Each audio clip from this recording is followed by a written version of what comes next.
สบายดีทุกคนอยู่ดีมีแห้งพบกับบ่าวทาวรคนอยู่สวนพี่น้องมื้อนี้ผู้ขาสิมาแนะนำหากยาพื้นเมืองปฐมบุหารเฮาใส่กันมาตั้งแต่บรรพบุรุษใส่กันมาตั้งแต่ดึกดำบรรพ์ปู่ย่าตายายเฮาพุ่นแหละพี่น้องนี่เด้ต้นอันนี้ต้นน้ำกี่แฮดพี่น้องเอ้ยนี่เด้นี่น้ำกี่แฮดนี่เด้เพิ่นสิเป็นน้ำได้พี่น้องเป็นน้ำเป็นย่างได้เด้อนี่เด้ สรรพคุณประโยชน์ของเพิ่นก็ดีหลายอย่างพี่น้องดีแก้ปวดแก้เจ็บเข่าเจ็บขาดีเจ็บแขวดีเป็นหวัด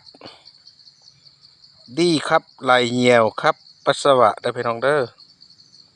ต้นน้ำกี่แฮดบางท้องถิ่นก็สิเอิ้นต้นคอยป่าคอยดงเด้อพี่น้องเด้อสังเกตเด้อเพิ่นสิเป็นน้ำบัดนี้สิเป็นตาไปนี่แหละตะกี้แลผู้ขาบัทวรยังน้อยพากันญาติกันกินยามมันเป็นหมากสุกแล้ว บ่มีแนวอันสิกินคือคุมื้อนี่พอปานใดหากินน้ำป่าน้ำดงพี่น้องเอ้ย ญาติกันกินแหละหมากน้ำกี่แฮดนี่พี่น้องเอ้ยพ่อแม่ปู่ย่าตายายเฮาก็เอาไปเฮ็ดหัวตะกี้ไปปลูกใส่หัวสวนหัวหน้า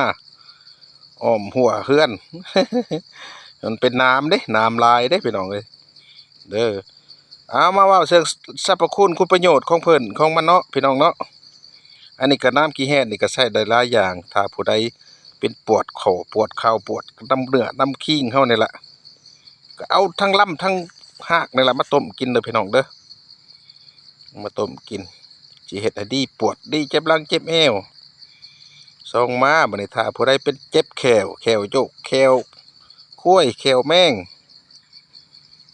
ก็ทุบเอาลำเพิ่นนี่แหละมา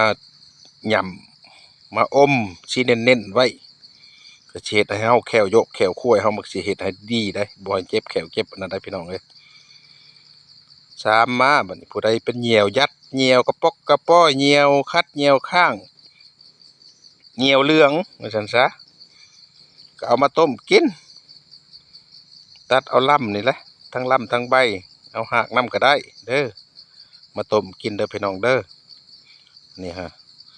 ถ้าว่าผู้ใดเจ็บผู้ใดเป็นที่กล่าวมาที่เว้ามานี่ก็เอาไปกินลองเบิ่งเด้อพี่น้องเด้อ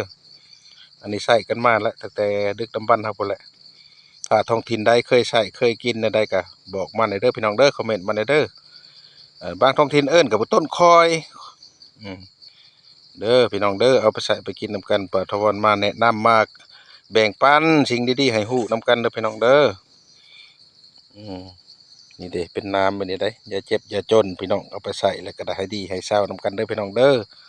เอาอยู่ดีไม่แห้งสาธุ